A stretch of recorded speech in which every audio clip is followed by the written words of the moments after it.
Thank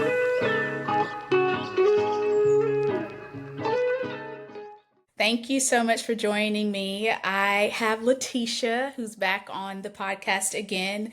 If you haven't listened to her past episode, I went ahead and re recorded it. So the last episode before this one will be hers again, just to prepare everybody and get them ready for this episode, because I think this one's going to be just as powerful as the other one. But we're so excited to have you back, Letisha. I'm glad to be back. Thank you. Absolutely. Thank you. Before we get started, I know last time we talked, you were taking a test. Am I correct to become a therapist? Am I right? Yep. So I'm still in the process of Okay. completing my licensure to get my license to be a therapist. Nice, Yes. nice. Well, fingers crossed, because Hmm. I did get some great feedback. We talked before this episode, but I do want everybody listening to hear as well that I got great feedback from Letitia's episode before. It's just really good to talk about those traumas and things. And I think it's really great to hear from someone like you that specializes in this. So I'm excited to come back to this episode now. So here we are. We're going to talk and actually answer your questions. So I got some questions from different listeners that wanted to get answers from Letisha. So we're going to go through it topic by topic. Thank you, everybody that sent in questions. I think this will be a really good episode as well, just to hear and get answers to some of those questions and things you thought about from the past episode as well. So we'll go ahead and get started. Is there anything you want to start with Letitia before we start with the questions? Um, well, the only thing I want to say is I appreciate all of the questions. Brandy sent them to me prior to us getting together today, and there's so many great questions and so many questions that are have really profound examinations of our own selves. And I think the only way for us to move forward is really to examine ourselves and see where we're coming from and what level and space we're at so that we can move forward. So I appreciate all of these questions. And I was looking through them and I was like, oh, like I really have to dig deep into myself as well to kind of answer some of these questions, because some of them you can go to like a very simple or basic answer, right? But when you dig really deep and you really look at the questions, sometimes it is a simpler answer, right? But how can you know, ingrain that in yourself? And so I really appreciated the questions. They were they're very profound and very, you can tell people were really examining who they are and where they're at in their life. And so that's great. Awesome. Yeah, I think that's a great place to start. Yeah, absolutely. Okay, so we're going to start with the first topic we're going to touch on is, which we talked about in the past episode, is anxiety and stress Mhm. management. So the first question from a listener, and of course these are anonymous, but the first question is, how do I calm my mind when it feels like everything is spiraling at once? So I'm guessing that goes towards the anxiety side. Yep. So the biggest thing about calming your mind is to remember that all your thoughts are they're always going to be swirling in your head. The longer they stay there, the more they swirl. So getting thoughts out of your head helps to clear them. One, because it helps to box them off into different spaces and categories. And two, because it clears your mind so that you can input information that is strategy based or solution based. When you are so crowded in your mind with the problems or the issues or the concerns or the worries or the whatever, and as women, by nature are very concerned and worried. And that's not to say that somehow women are, you know, a lot more anxiety than men, but women typically are carrying a lot more of a load emotionally and mentally, and so they carry a lot more of the struggles of things going on in the world and in their families and in their own selves, right? And so they carry a lot more things, and so those things are a lot easier to swirl. And so when you take those things out of your mind and you write them out, or I tell people sometimes sing them out, write them out, create a poem, write a rap, write a short story, whatever it is, but get those thoughts out of your head so that they can be on paper and you can visually input them, right? So if they're all in your head, they're swirling around and you're not able to have an and or complete one thought, right? Because they're all merging together and swirling together, right? And you go from thinking about your kids to then thinking about your job, then you're thinking about your parents aging, then you're thinking about this, then you're thinking about that, right? Like you're thinking about all of these things at one time. And when you take them out of your head and you write those thoughts down, you can categorize those thoughts. And then the thoughts that are focused on your family, you begin to knock down those thoughts, right? Because then you're inputting them. Right? So you've output them onto the paper, and now you get to choose which ones you're going to input and focus on.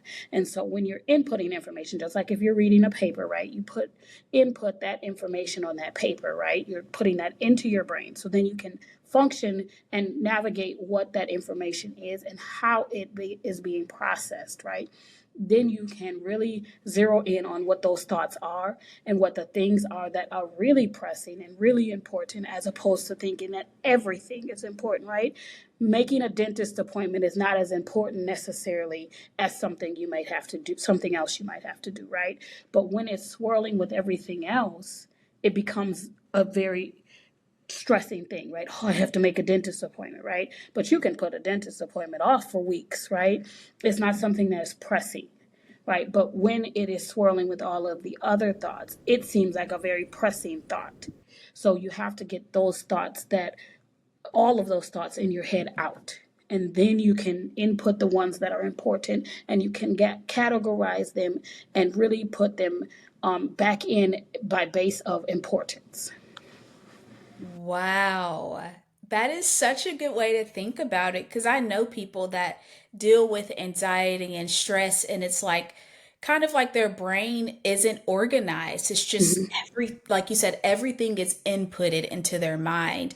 And I think that's such a good way to explain it of taking everything out. Everything's an output. Now input what you know is the most critical, if that's Yeah. what I'm getting from it. What's the Yeah. most important from it? Taking all of that in, dealing with that, okay, then go back to your output, put something Mm-hmm. else into your brain that you need to deal with.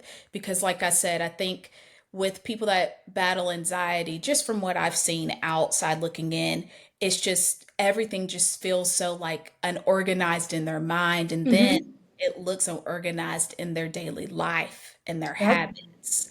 Oh, that's such a great Yep. way. I really hope that helps anybody or whoever, even not just the person that submit this question, but anybody Mm-hmm. out there that's battling anxiety. Yeah. Um, like we talked about in the last episode, it's just such an important topic right now, Yeah. and a lot of people are battling anxiety. So Yeah. that's a great way to put it. I love that. All right, so we're going to jump to the second question on this topic. It is, how can I manage anxiety when I feel pressure from work or family expectations? That's a good question. So when I read this question, the first thing I thought about is really narrowing down and zeroing in on what those expectations are. So are the work expectations, are they expectations you've put on yourself, or are they expectations from the job requirements that you have been provided from your job work, right? So, every job has like job duties or job requirements or whatever it is, right? Based on whatever the job is. And are you meeting those expectations? Or are you trying to overextend and meet expectations that are not necessarily within that job duties, right? And if you're trying to meet those expectations, then you're going to feel overwhelmed because those are expectations that have been placed on top of the requirements or the expectations that you have already stated that you can handle, right? And then when you think about family expectations, are these expectations that your family have put on you that you're trying to meet? Or are these expectations that you have created that maybe may not necessarily be expectations from the family, but now you have this requirement because you've put these expectations on you? And oftentimes we overextend ourselves in things, right? So if if you organize a family gathering one year, right? And then the next year the family's like, "Hey, can you organize the family gathering?" But you don't have the capacity, right? So now the family has an expectation of you to do that. consistently, right? And so now you're feeling overwhelmed with having to do that, right? But that's not something that makes you or breaks you as part of that family, right? This is just an expectation that has been placed on you. So what are those expectations and how do you get rid of meeting them? You don't have to meet every expectation that's provided for you.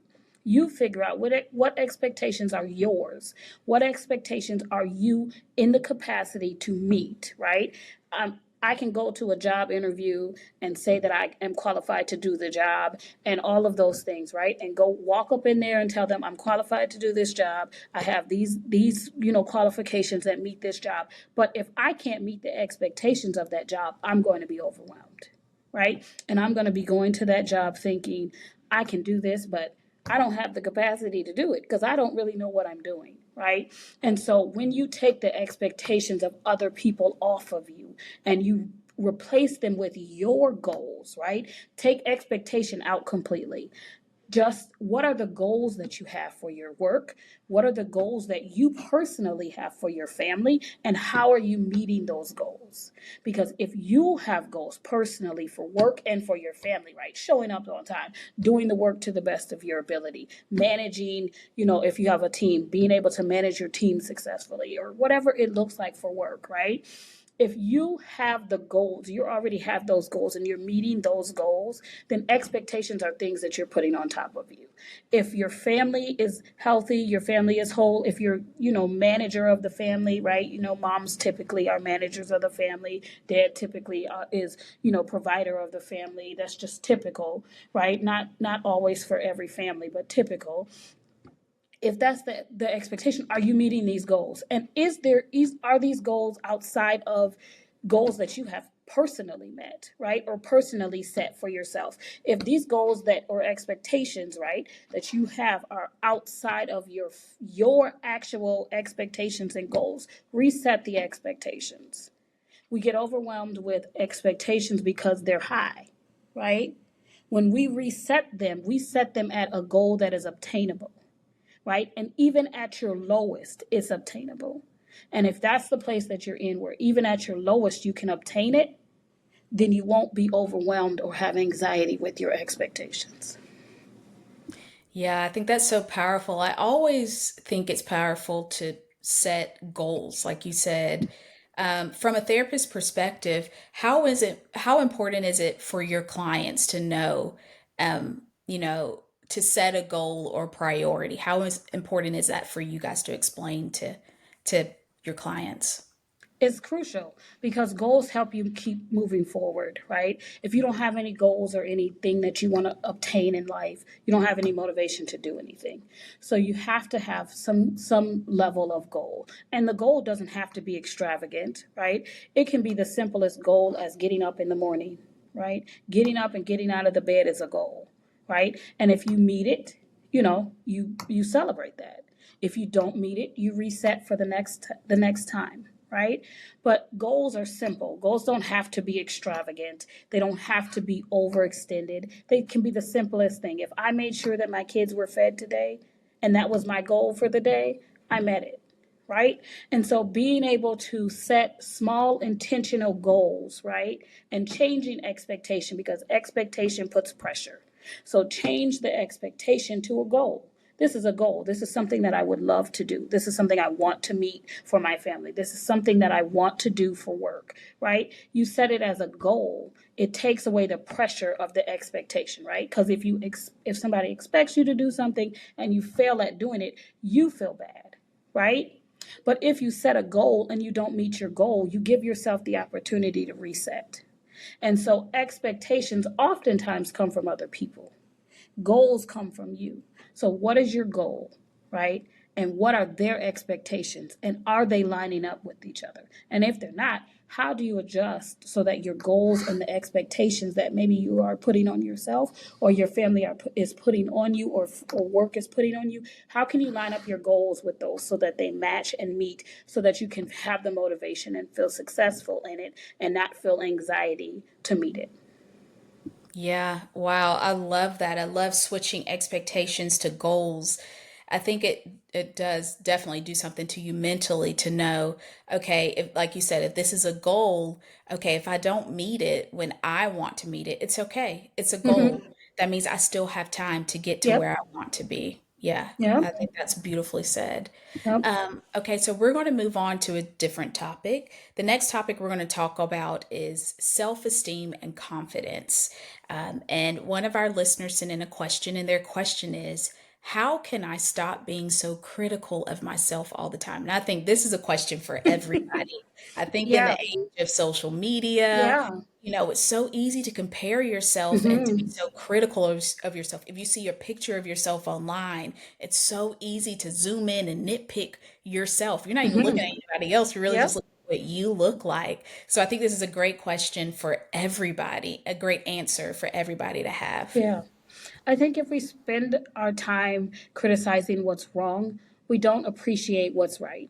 So when we are so focused on criticizing everything, right? Because we all have flaws, right? Even the prettiest, most beautiful person that you see, even the airbrushed woman that you're looking at on the Instagram or on whatever it is, right?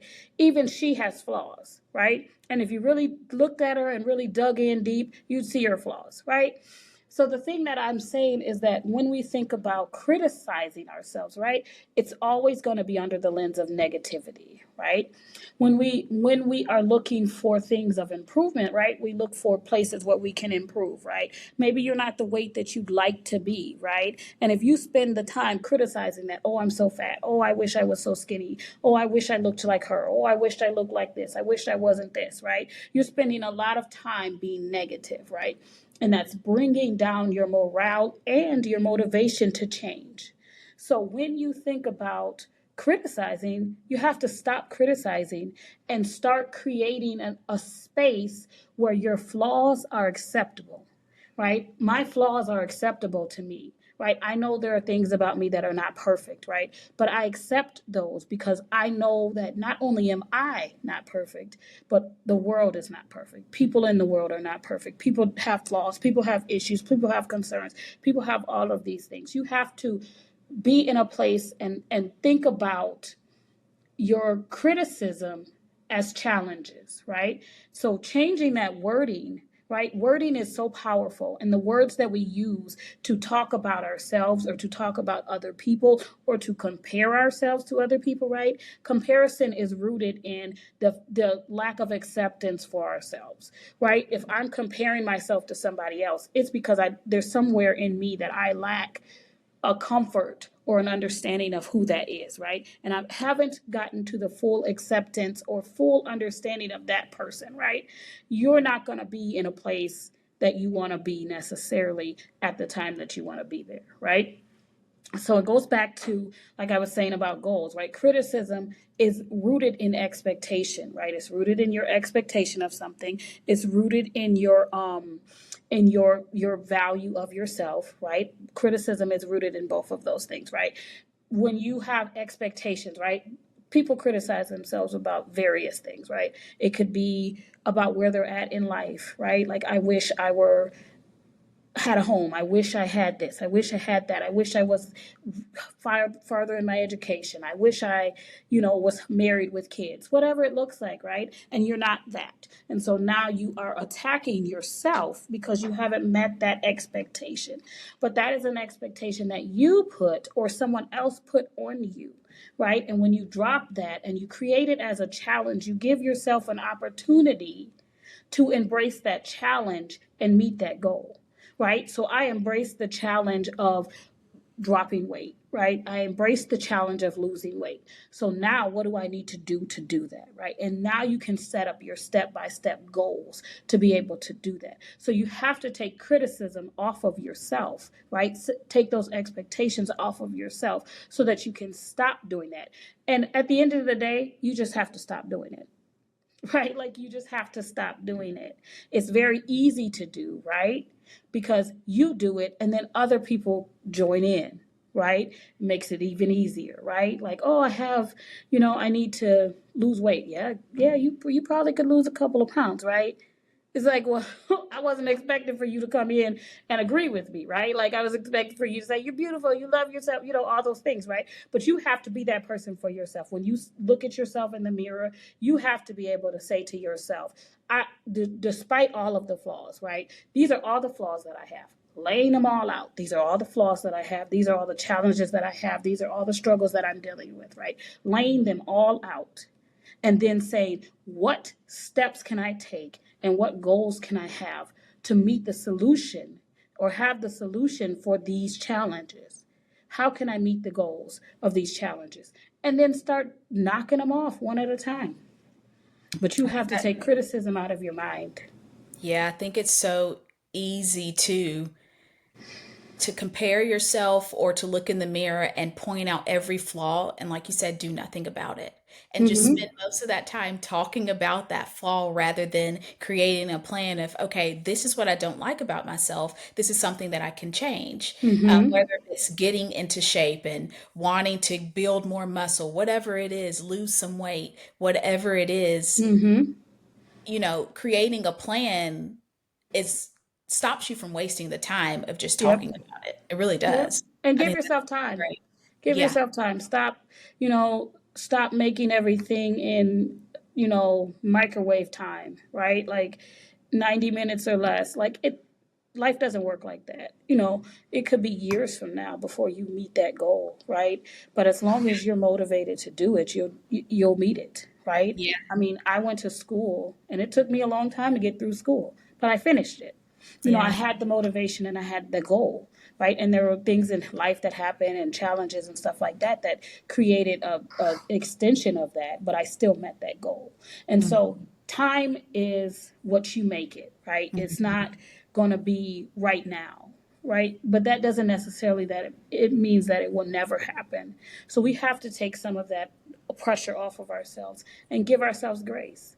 Give yourself grace to meet those goals. Give yourself grace to not be perfect. Mhm. The Yeah. criticism is rooted in trying to be perfect. Yeah. Nobody's perfect. It's so true. That's one of mine is perfectionism and just trying to, like, I'll come up with a goal or something, and then I'm like, it's not ready yet. I don't want to put it out Mm-hmm. yet. Like, you will never be ready. And that is Yeah. really what I've really learned through just all the failures and stuff of get it very perfect before I put this out to the world. And Yeah. you will just never be ready. If you keep doing that, you will always keep pushing it off, and you'll never do it. Yeah. So yeah, Very true. I think that's really great advice. All right, our second question from this topic of self-esteem and confidence is, what are ways to rebuild self-confidence after failure or rejection? Ooh, that is a good one. So what are some ways to rebuild that confidence? The first step is acknowledging it, right? Acknowledging the failure or the rejection, acknowledging what it did to you emotionally, right? Mm, Because self-confidence is built in your emotions, right? It's what you see about yourself, how you see yourself, how you view yourself, how you love yourself, right? It's rooted in your self-esteem. It's rooted in being able to recognize yourself, right? So you have to meet your emotions in that space, right? So often people get rejected or they deal with failure or they get their heart broken and they want it to end quickly, right? yeah. But there is the expectation and understanding that you have to sit in those emotions, right? For you to heal from emotions, you have to recognize them, sit in the space that they're in so that you can move out of them.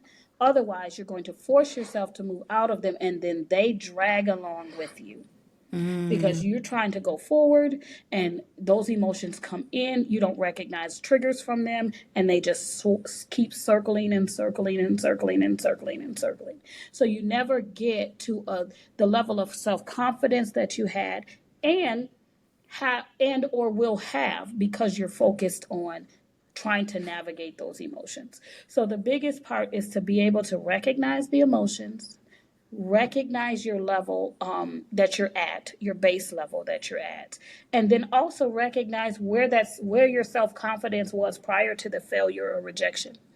what level was your self-confidence at prior to whatever happened, right? Prior to getting your heart broken, prior to having that rejective moment, prior to having that failure that you experienced, right? Because that's going to help motivate you and rebuild your self confidence and your self esteem and be able to rebuild your level so that you can be in a place where you can receive whatever it is that you lost, or that you can accept that you were rejected, or accept that you failed at something, right? Because failure is not the end, neither is rejection. We will No. be rejected from many things, right? Some things we're rejected from and we don't even know we were rejected, Yeah. right? Some things we failed at and we weren't even sure that we weren't even aware that we failed at it, right? Because something else shifted and then it worked out, right? Mm, So the thing about failure and rejection is that if it hits your self-esteem and your self-confidence, you have to really navigate what level was my self-esteem and confidence at?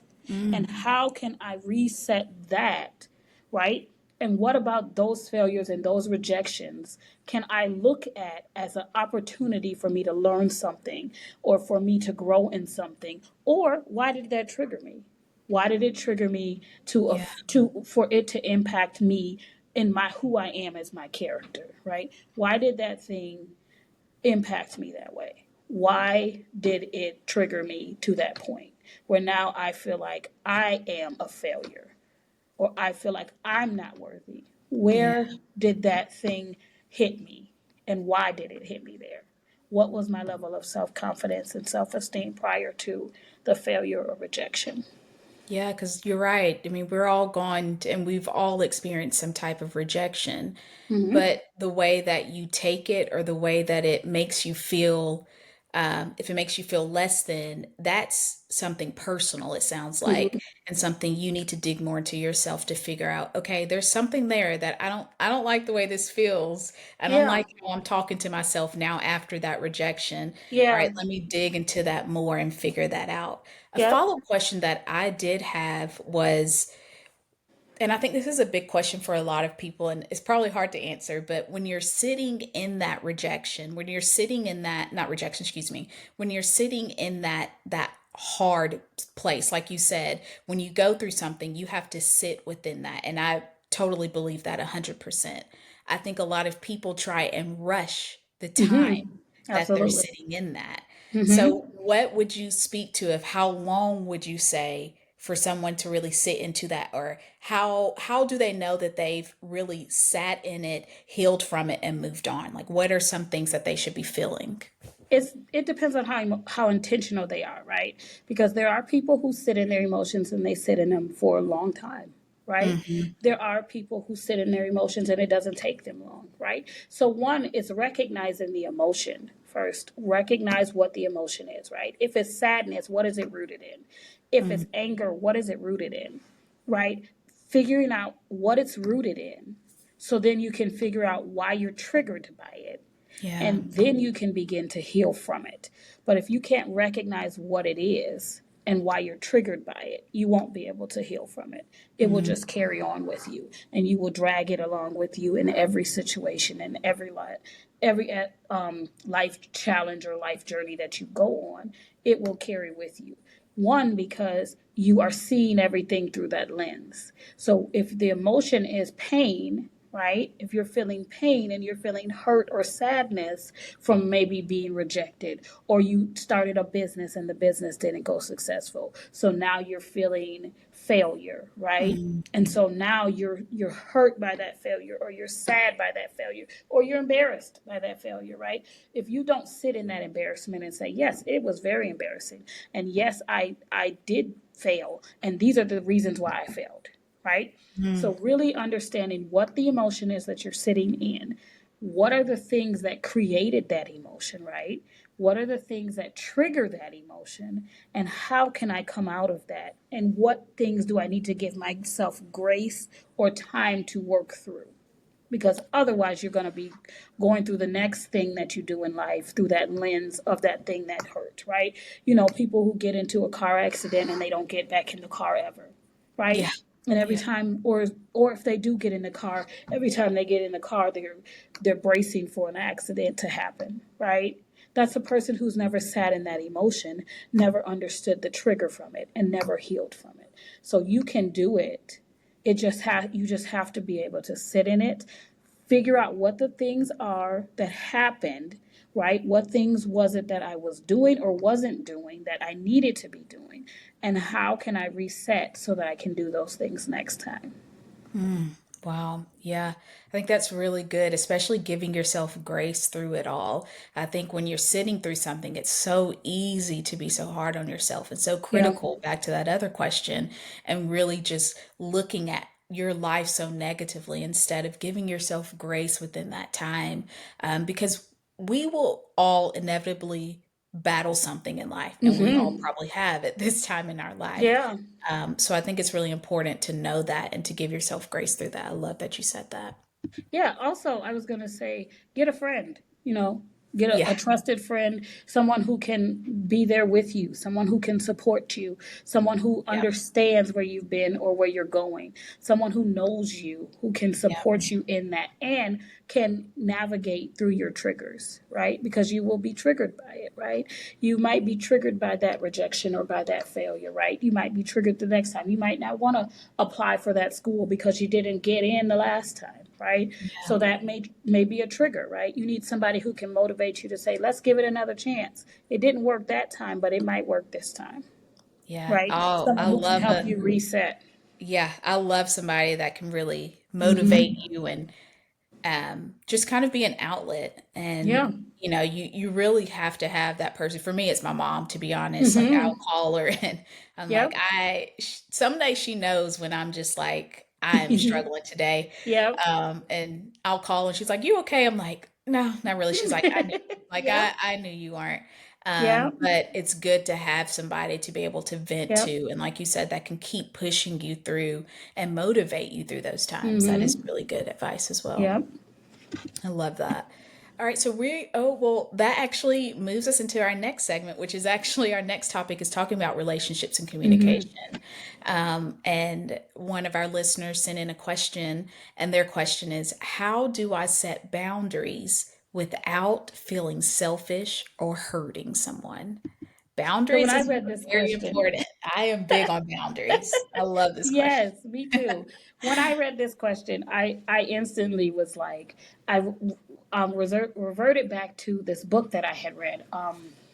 And I'm drawing a blank on what the name of the book is, but it's about setting boundaries basically. Hmm. Um, and really it focuses in on boundaries are going to hurt, right? Boundaries are going to hurt, and you're going to most likely feel bad about it, right? Yeah, And that felt selfishness falls into that category of feeling bad, right? Because if we didn't feel bad about being selfish, we would be selfish all the time, right? So that's what stops us from feeling, or that's what stops us from being selfish, is feeling bad about it, right? But boundaries are not about you feeling bad, right? And you will, especially if you haven't set them, right? If you have not, and none of us come out of the womb setting boundaries, right? Nobody is really genuinely great at it, right? People yeah, are really good at it and people really stick firm to their boundaries, but it's not oftentimes the easiest thing to do, right? And especially if you're close to the person or if it's like family or those kinds of things, you often will be more lenient on those boundaries, right? But when you're setting boundaries, it's going to feel uncomfortable for you and for the person you're setting the boundary with, right? But I always think about it like this: do I want to hurt now or later? mm, Right? Do I want to be hurting now? Right? Before I invested time, energy, effort, and whatever that looks like into this person, this situation, this circumstance, or do I want to do it later? Because I can hurt a little bit now setting that boundary, or I can hurt a whole lot later after I have gone through all of whatever I've gone through because the boundary wasn't there, yeah, right?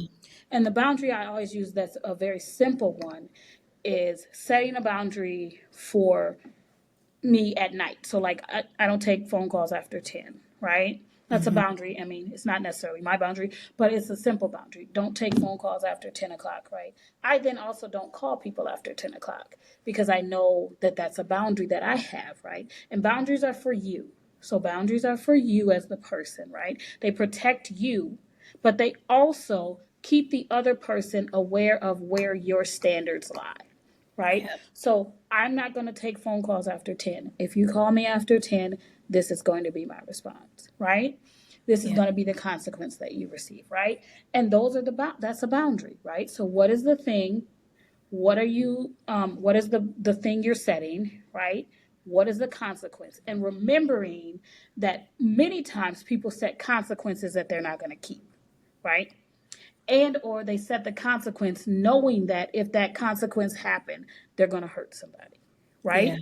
But when you set boundaries, you don't have to set extravagant consequences, right? The consequences have to be manageable for you and understood by the other party, right? Mm.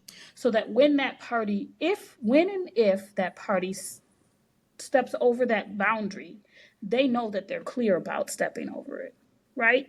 Yeah. And if they're not clear about it, that you have set a consequence, right, or a response to your boundary that allows for them to grow or change in that area, right? Because some people, if you don't have no boundaries and then you start setting boundaries everywhere, people are gonna cross them because you ain't had none.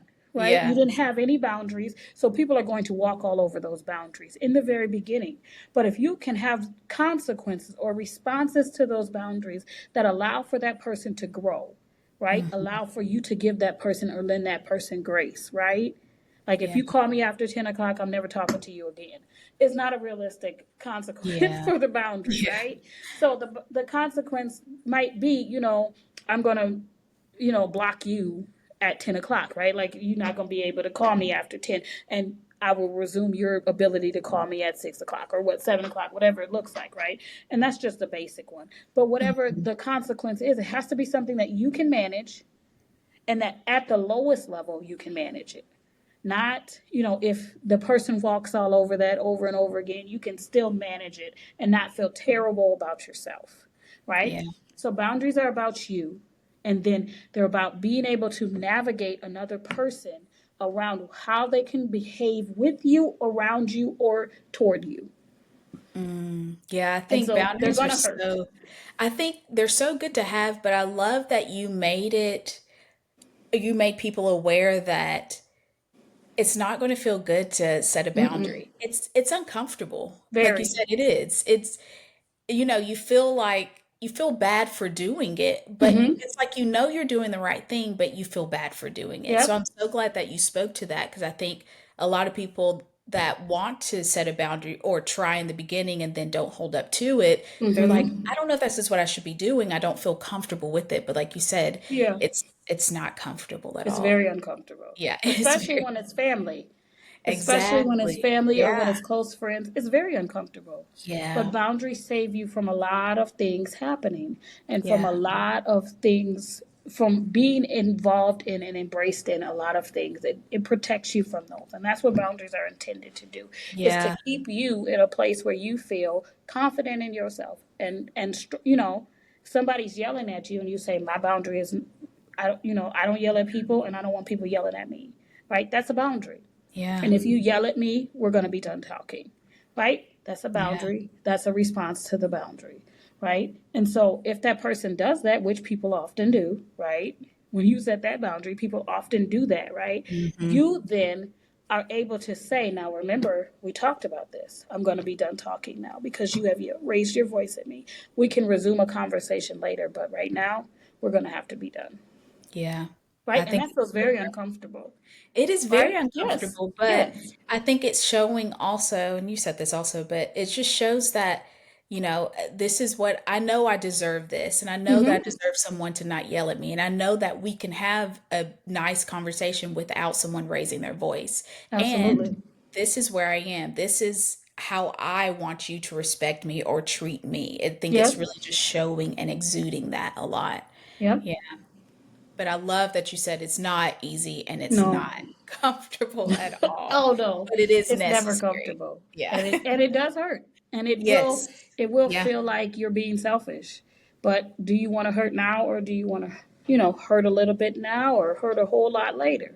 Yeah. You really have to think about where your hurt level is and what you want to go through, because that boundary wasn't set. Yeah. And this just hit me as well with boundaries is the confrontation that comes with it. Mm-hmm. I feel like when Yeah. I have had to set a boundary, you have to confront and you have Mm-hmm. to be, I mean, you can always confront in a nice demeanor, but you have to speak to that person and say, this is a boundary. I have to now Yep. start setting boundaries with you. And confrontation's not easy either all the No. time. So you do have to stick to that. Yeah. But you do learn a lot, I feel like, with Yeah. setting boundaries. And oftentimes when you have confrontation with boundaries, it's because it's something that you have tolerated for so long that Yep. you don't Yeah. want that thing, and you've tolerated it for so long, and you have gotten fed up with yourself, Yeah, and it's now true. you're confronting it, right? Yeah. But boundaries save you from that, right? Because now it's like a rule and regulation for your life. This is my rule. This is Hmm. my regulation, right? This is the policy that I have put in place, right? When we entered into this friendship, relationship, whatever it looks like, these are some of the policies that I put in place. You're not following the policies. These are the consequences of those policies. And Yeah. now I'm enacting the consequences of the policy because you didn't follow it. Yeah. Yeah. I think that's beautifully said and something that, like you said, we're not born with, but something that I feel like everybody should know and be taught is how to set those healthy boundaries within Mm-hmm. relationships. Because when it comes down to family, it's also hard. You Yeah. have different relationships within family, and sometimes it's hard to navigate that because they are family. Yep. But you have to have those boundaries as well. Yeah. Necessary. Yeah. Yep. All right. Our next question in talking about relationships and communication is how do I forgive someone who hurt me without losing myself? Forgiveness is really hard. Forgiveness is one Yeah. of the hardest things you probably do, right? And it really depends on what you're forgiving and what your capacity is to forgive it. So when you forgive someone, right, you let go of the pain that they've caused you, right? It doesn't mean that the pain ends. It means that you let go of holding that person hostage for that pain, right? Mm, So when we say I'm going to forgive you, right, that's just the beginning stage of the process that you now go through, but that person is no longer holding space in your head because of their offense, right, because of the thing that they've done or the pain that they've caused you, right? But now, after you've forgiven them, now you have to go through the process of working through the pain, right? And oftentimes people get lost in that space where yeah. then they feel like everything that they've gone through with this person, whomever the person is, they feel like everything that they've gone through was a waste, right? But the truth is that this person did something that hurt you, and now you're releasing that hurt, right? And that hurts. It hurts Yeah. to release that hurt, right? Because especially if it's like if you look at a childhood trauma, right, and you've gone through your whole childhood and you're now in your teens, or maybe you're an adult or a young adult or an older adult, and you are have experienced all of that childhood, right, and your life has been circled around that childhood trauma you experienced, right, and now you're in a space where you're saying I want to let that go, I want to forgive that, right? Now you have to unravel your life, right? Because your life has been based and built on that childhood trauma. Mm, So now you have to erase that, right? So a thing that you've experienced, right? You're choosing to forgive it and let it go, right? Release it, right? And release that space that that person is holding, right? Well, now you have to fill that space with something else because your life, whatever it is, you have been filling that space with whatever that thing was that you either mm, didn't forgive or couldn't forgive. And now you have to release it, right? So you let it out. So now there's something else that's going to fill that space. And now you have to decide what it is that you're going to fill that space with, right? And oftentimes that feels like you've lost yourself, right? Because most of your whatever since that thing happened has been based on that thing happening. yeah. Yeah. And so now you have to figure out how to fill that space with something else, right? But you haven't really lost yourself. You just have to redefine what that space holds because that space no longer holds the unforgiveness from that experience. Mm, It now holds a space of forgiveness, a space of opportunity, a space of recognizing that pain, right? Being able to recognize that pain and heal from that pain. And what does that look like? Who is the person that you want to be, right? That circles right back around to the goals. What is the goal you want to have from forgiving that person? When you forgive that person and let that thing go, what is the goal you have, right? If it's infidelity in a marriage and you want to give that person another chance, what does that look like? Yeah. What does another chance look like? What are the expectations you have on yourself? What are the goals you want to meet in that relationship or in that marriage or whatever that looks like? What is that goal now? Right? That's what you're filling that space with, right? Mm. So it can feel like a loss for yourself, right? Because that unforgiveness was holding that space. So now what are you going to put in that space? I love that. I think it's so easy to not forgive. I Mm-hmm. feel like it's easier to not forgive than to forgive It is. somebody and to move on. Why is that? Why is it so much easier for us to do that? It is. And it's because now I have a reason to hold that. I have a Hold reason it. to hold that. I have a reason to behave the way that I'm Yeah, behaving. I have a reason to do what I'm doing, right? you're Because if right. you hadn't done, I wouldn't be doing, right? If Yep. you hadn't done, I wouldn't have to deal with, right? And human nature is not accountable for itself. Mm, The flesh is not accountable for itself. The flesh will take blame for everything, will blame everybody else for what's happening. Right? wow. If you think about a child, a kid, a 2 year old or a 3 year old, right? And you come and you tell them, you ask them, did you eat the cookie? Right? Cookies all over the face, all on the hands. And they say, no, I didn't eat the cookie.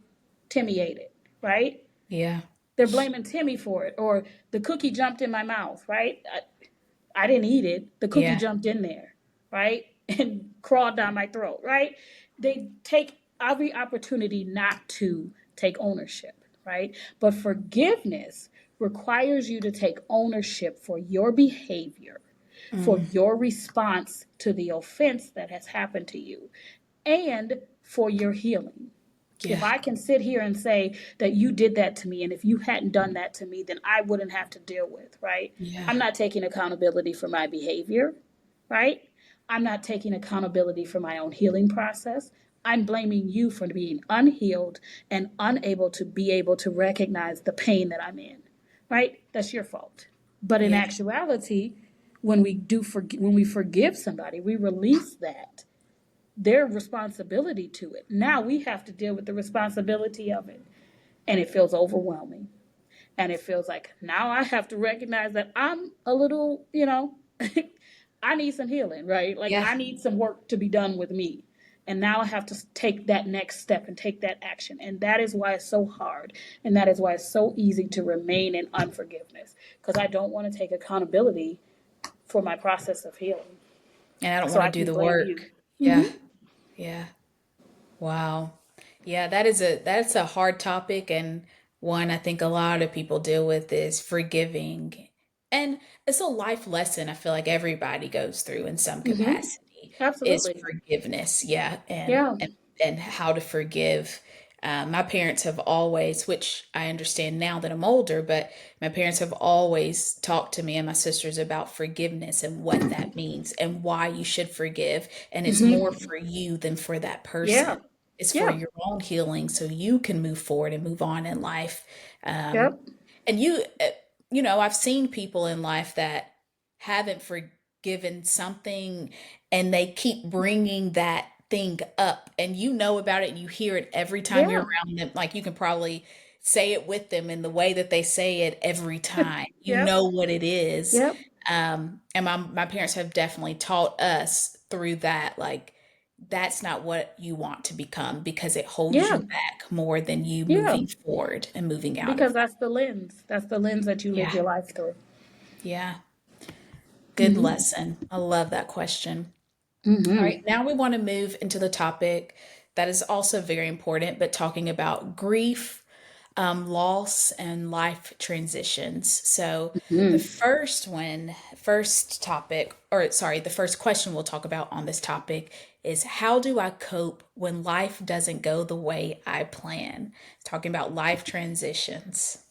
Yeah, the biggest thing is to grieve that, right? Take the opportunity to grieve that. So you wanted to be married at 30 and you're not. Take the opportunity to grieve that you're not married at 30. So Mm, grief happens not just when you lose a loved one or when you lose a pet or when you lose something, right? It's not just that. It's also when expectations are not met. When you wanted that job and you didn't get it, right? You really worked hard to get it. You worked successfully to get it. You're at the position where you can receive it and you don't, right? Everybody's telling you, oh yeah, you got it, you blah blah blah, and then you don't get it, right? Take Yeah. that opportunity to grieve that. Take the opportunity to sit in that grief space. What does that look like for you? What does that feel like? What are you Mm. experiencing? What is the emotion that you're experiencing? And then reset your goal because it's a plan, right? It's a plan. It's not going to be exacted the way that you expect it to, right? Sometimes you go on a road trip, right? And you plan out the trip. You're like, we're going to go down this road, then we're going to take this road. And then you get down that road a little bit and there's a detour. And you're Yep. saying, this is going to set me back about 2 hours, Yeah. right? But you go down the detour, right? But you Yeah. have to take that moment in that time when you say it's going to set me back 2 hours. What can I get from this? It did Mhm. not go the way that I planned for it to go. But what can I learn from that plan being changed? And always be flexible. Remember that life is not the way, life is not as complicated, one, that we make it. No. It's not as complicated as we make it. But we cannot be so rigid that when something happens or when a life thing does not go the way that we planned it to Yeah. go, that we break down, right? We just have to reset. We have to grieve that opportunity that we did not get or grieve that thing that did not go the way that we expected and reset and Yeah. say, you know what, that goal didn't get met, but that's why I got a backup plan. And that's why I got a backup plan, right? Plan B, C, D, E, F, G, right? You have to be able to have a reset opportunity. So grieve that thing that happened or didn't happen and Mhm. reset so that you can go back and still accomplish the goal, right? But you're just not going to accomplish it in the plan that you had. And that's Yeah. okay. Yeah, I'm such a planner, and that's a life lesson I had to learn. I feel like I learned it more just going through all my health stuff, just because, your doctor would be like, okay, I think we're gonna, down the road, this is what I see for you. And then you get there and you're like, I'm still where I was. This is not, why aren't I Yep. further along? And like you said, you have to learn in life to be flexible. I mean, Mm-hmm. that goes for careers, that goes Yep. for family, that goes for relationships. Like you really have to learn to be flexible. And Yep. like you said, take the time to grieve that. Don't spend so much time on it where you're Right. lost in it, but take that time, grieve that, and move forward Yep. because like you said, there could be a life lesson in that, but then that could have been saving you from something else that you had that Yep. was much better for you. Yep. But like you said, like I think that also goes back to the rejection part of it as Mm-hmm. well, and really understanding and sitting in that rejection Yep. and moving on from it because rejection Yep. can be hard. It can be Yeah. hard, especially. I mean, I've had time to time where I've applied to a position. I'm like, I am great for this position. Mm-hmm. My resume looks great for it, and maybe you get a call, or I've gotten the call, I've done the interview, and then I don't hear anything back. Yep. And for in my mind, I have already planned out my life for this Yeah. job. Yeah. You set a Yeah, plan. You yeah, you got the job. In your mind, exactly. you In got my the job. mind, I'm Yeah. claiming it. This is my job. I've already Yeah. planned in my mind how I'm Yep. going to show up on the first day, what initiatives I want to take, and then you don't get it. And wow, like you Yep. said, you have to grieve that for a minute. Yeah. Yep. And then reset. Yep. And then reset. Mm-hmm. All right, our second question on this topic is how do I accept that some things are out of my control? Ooh, this is a good question. Except that some things are out of your control. Yeah. Things are out Just of your accept it. control. They're realistically, if we look at life and we really look at life and we really break it down, 90% of the things that happen are out of our control. Yeah. We get on the road, we get to on the road and we drive somewhere, right? And we think, "Oh, I got this," right? And then a car jumps in front of you. That's Yep. out of your control. You're sitting you're sitting at a meeting or you're on maybe even on Instagram and somebody writes a nasty comment. That's out of your control. Yeah. 90% of the things that happen to us are out of our control. 10% of them are, right? How we respond to it, right? Hmm. So things that are out of your control, First of all, you have to decide if you're going to accept it. And if you do accept it, let it go. Mm, If you're not going to accept it, what is going to be your response to it? Right? So if it's something that you cannot control, and then your response is to try to control it, then you're going to create upset for yourself. But if you choose to accept it, then you choose to move forward from it, right? How do I move forward from this? This is something that I don't have any control over. Losing my job, I didn't have any control over, right? yeah. Layoffs or position changing, right? And shifting and moving. And so they're letting go of people, right? I don't have any control over that. Yeah. But I can control how I respond to it. I can choose to be upset. I can choose to attack the company. I can choose to, go in there and tell them off. I can choose to do that. Or I can choose to say, this is a great opportunity for me to really do something that I want to do. Yeah. Right? You get to choose how you respond to the things that are out of your control. So the first thing to do is accept that they're out of your control. Right? Because if you know it's out of your control, then you need to just accept that. Right? You don't say, I'm going to try to control this, even though I know it's out of my control. Yeah. That's just going to cause you more upset. Right? Accept that. It's out of my control. I know it because I'm telling you it. Right? Hmm. I'm telling you that this is out of my control. So accepting it is the first step. Then you get to respond to it. Accept that it's out of your control. And now, how do you respond to it? Mm. I think that's so good. And just on the topic of control, so many people try and control things Mm-hmm. within life. Yeah. And it's it's like they're holding on to control or trying to hold on to something when they know that the like you said 90% of the things that happen are out of our hands. Mm-hmm. Why would you say that people try and control different relationships, different just whatever it is, different Fear. areas of life? It's fear. Okay. Fear of fear of whatever the thing is. So fear of rejection. Huh. Sometimes it's fear of success. Sometimes it's fear of uncertainty. Right? Fear will keep you holding on to something that you should be letting go of. Mm, So a relationship that's really not working, right? But you yeah. feel like you can change that person. You will tighten the reins and you will hold on to that person and you will monitor their every move. You will Yeah. monitor what they do, monitor what they say, monitor how they respond, monitor all of these things, right? You're trying to control the situation so that the outcome is what you want, right? Mm, And so when you are trying to control something, you're afraid that if I let it go, the outcome will be what I know it should be, right? Especially wow. if it's a relationship that you should be letting go of, right? You know that you should be letting go of that relationship. Many people who are in relationships that they should let go of know that they should, but they Yeah. have a fear that if they let it go, what will then be?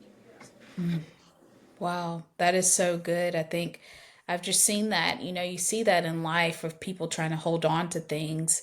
And like you said, it's out of fear, which is now it's very understandable. Like I get it Mm-hmm. now. Yeah.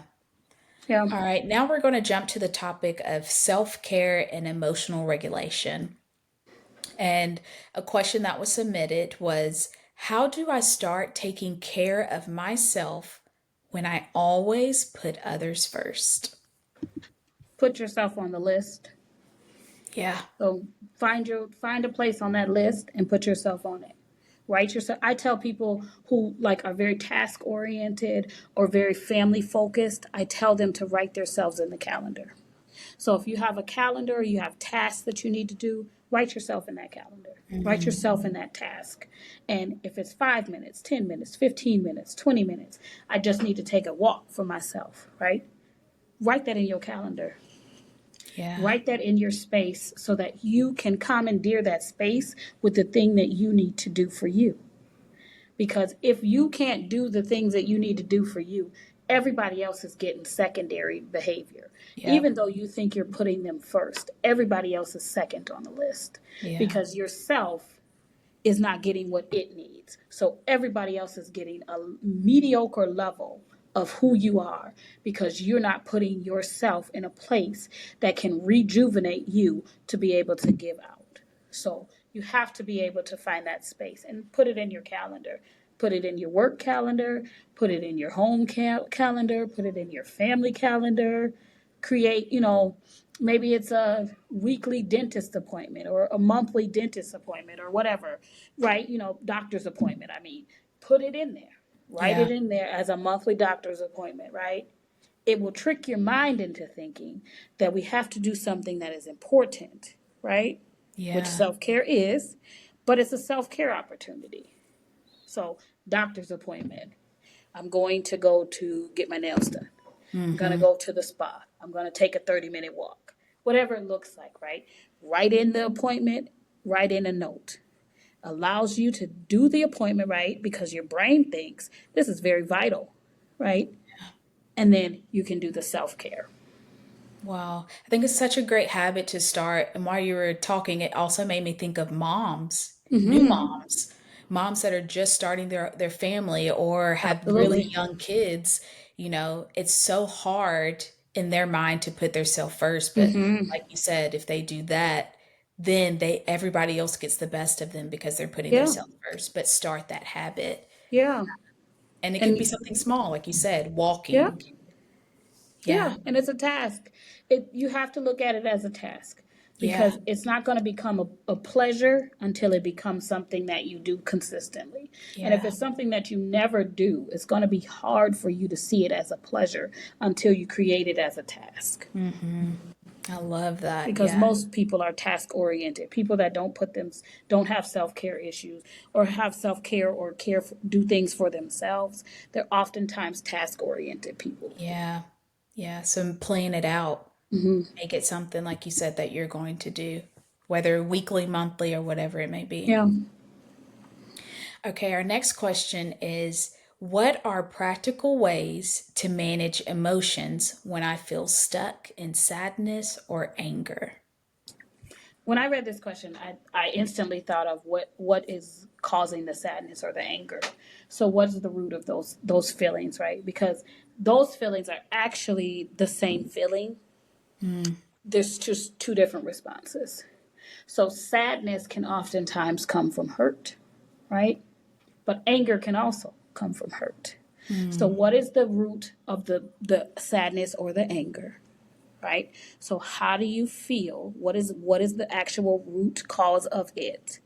Right? And how do you sit in that? Right? Because you have to be able to recognize it, feel it, and then heal it. So recognizing that you're sad, right? yeah, Then feeling sad, right? What am I feeling? Why am I feeling it? And then how can I stop feeling it, right? So practical ways. One would be to recognize it, right? Recognize the root of it. Where does it come from? What is the root of this? And is this anger built in sadness, right? From a hurt I've experienced? Or am I angry about something that is unjust, right? mm, Because those are two different angers, right? I can be angry about injustice. Then I have to figure out, why am I angry about the injustice? What in me is triggered by that injustice, right? And how do I navigate through that, right? So, one, you have to be able to recognize it. Two, you have to be able to feel it, sitting in it, embracing it, right? yeah, And then you proceed to take the steps, two, three, whatever, however many steps it is for you, but you take the steps to say, I feel this. I recognize that this is anger. I feel angry because of this. And then you can begin to say, I no longer want to feel angry, and this is what I'm going to do. mm, So you have to take the steps to do what it is, right? So it could be as simple as journaling it out, right? I'm angry about something that happened years ago. Let me journal that out. Journaling it out, talking it out, right? Sometimes seeing a therapist helps. Sometimes a trusted friend helps, but talking it out. Um, and then when you think about when you say managing your emotions, managing your emotions is really just regulating them. So you're really, really getting to a base level with your emotions, right? A space that is calm, right? And consistent. That's what managing your emotions is. So if your emotions are everywhere, right, you have to find that base. So what is the thing that creates that base for you? What is the thing, person, space, whatever it looks like that creates that space, that place for you, that base level, and find that. When you find that, then you'll be able to come back to that. Sometimes, you'll see with kids, like they'll be all over the place. They'll be screaming and hollering or crying or whatever it looks like, right? And sometimes a hug will calm them, bring them Yeah. right back down, right? Or you Yeah. telling them calmly, take a deep breath, Yeah. right? So breathing is a great exercise, right? Journaling it, breathing it, but you have to be able to first recognize it, Yeah. then you can sit in it. And while you're sitting in it, you can use breathing exercises, meditation, you can use journaling. Those are three great practical tools that you can use to help sit in that emotion and navigate through it. I love that. For me, journaling is my thing. Like, Mm-hmm. even when I'm like frustrated in the moment, and, before I'm like, this is what I want to say, to that person, I'm like, Mm-hmm. hold on, let me go just type it out real quick. Yes. Yeah. And then I get it out and I feel so much better. Yeah. Um, You just released it. writing it out, Mm-hmm. typing it out.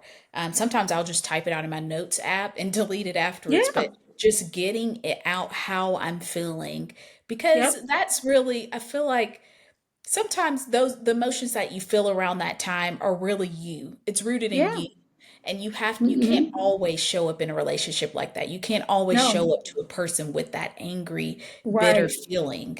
Yeah. Um, and so that's why I love the journaling, and Yeah, I think and that's journaling is very simple. healthy. I tell people because when people think about journaling, they think about like a diary, right? Like Hmm. the diary is, all my notes and all my life's whatever challenges will be in this book. And I always tell people when you journal, you're really just getting your thoughts out, right? It's like Yeah. brainstorming. You're getting all of that stuff out of your head so you can really zero in on whatever that Hmm. emotion is or whatever that experience is, right? So I tell people write it out and then rip it up and Yep. throw it out. You Yep. don't have to keep those notes. You don't have to keep those thoughts, laying around your house. You can write them out and then throw them out, right? But it helps to organize your thoughts. So Yeah. then you can begin to present whatever that is to the other party, right? If you Yeah. come every time you come to talk to somebody about something that's bothering you or upsetting you or you're struggling with and everything is jumbled, that person's never going to be able to receive anything from you. But if Yep. you can organize those thoughts to be in a place where that person is able to understand and receive, then you can get a lot further Mhm. than Yeah. all the jumbled up thoughts and processing that happens in your head. Yeah, for me, I feel like it helps me it clears my mind, where then I'm actually able to think rationally about the Yeah. Yeah. situation and approach it better than I would Yeah. have if I didn't do that. Yeah, it's Absolutely. a great one. All right, we have one more question, and this is from the topic of life purpose and motivation. So, our last question is, how do I find direction when I feel lost or unsure of my next step? Great question. How do you find direction? So I think the biggest thing when you're seeking direction is to really navigate. Well, first of all, I'm Christian, so I'm seeking spiritual direction. I'm seeking Yeah. spiritual understanding and clarity. But the biggest thing when you're seeking direction is to really know what it is in some capacity you're looking for, right? Because if you don't have any clue what you're looking for, right? And when you're saying lost, lost is an understanding that you some at some point were found, Mm-hmm. right? Because if you're lost, but you were never in a place where you weren't lost, you wouldn't know that you're lost. So there was a point where you felt like you were going on the right path, and then you felt like you got off of that path, right? So the biggest thing is what is the ultimate goal for where you're going? So if you are headed down this path and you get a detour or something like that, now you feel like you're completely lost and you don't have no idea where you are or no idea what you're doing or where you're going, right? Where's the goal? Where's the goal? Go back to reset back to the goal. When we have sessions with our clients and we have a treatment plan. So we have a plan and a goal that they want to meet, right? And if at any point during that time they get lost or they get sidetracked by that goal, we go back to that goal and we say, is this still the goal you want to meet? Right? Mm, So, what is the goal? What is the goal, and how did you get off that goal? And are you really lost or unsure, or has your goal changed? Has the focus of your goal changed? Because that is what's going to take you in the right direction, right? If you were, great example, I went to school, when I first went to school, I went to school for journalism. I was going to be a journalist. I was going to, work at the newspaper. I was going to do all of that great stuff. I was going to be editor and wonderful stuff, right?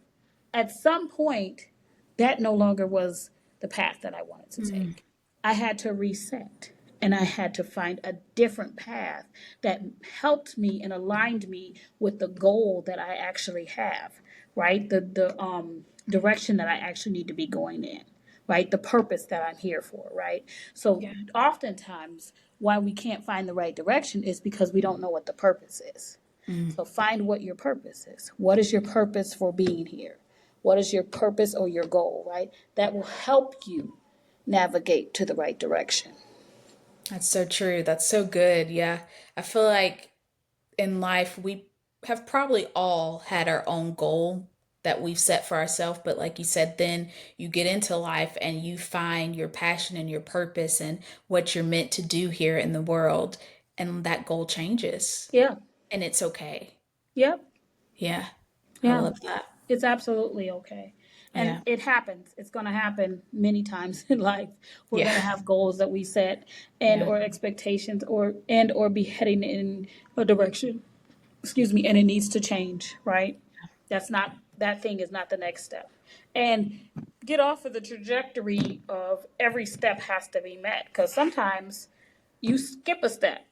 Yep. Sometimes you have to go back to a step, Yeah. right? So you're not going to be going up all the time. Sometimes you need to go over, right? True. Sometimes this staircase is broken down and you need to get off of it and go on another staircase, Yep. right? Sometimes the elevator is broken and you got to go find the stairs. So you have to be able to reset. And that's Hmm. the biggest thing, is that when you feel like you're lost or you feel like you're not doing what it is that you really want to or really have a passion for, really navigate, what is it that I have a passion for? What is it, something that I enjoy doing without the pressures of whatever else? It's something that comes naturally to me, something that I truly enjoy and embrace, something that even if I'm not feeling it, it brings me satisfaction and joy, Yeah. right? Even if I'm like, oh, I really just don't want to go today, right? Yeah. I go anyway, and then I'm enlightened, I'm Hmm. empowered, I'm rejuvenated by this thing. And if that's what it does for you, that's your passion. And now you have to figure out how to get to wherever it is that you want to go with that passion. Yeah. I think that's a great way to end this podcast too. Of we've talked a lot, just covered a lot of areas, but really I hear a lot about the goals and the Mhm. purpose within life and how that navigates you. The importance of forgiveness, the importance of self-care and putting yourself first. So Yes. I think there's a lot of good things within this episode that speaks to a lot. Thank you so much for being on Yes. the Thank you podcast for having again. me. Absolutely, absolutely.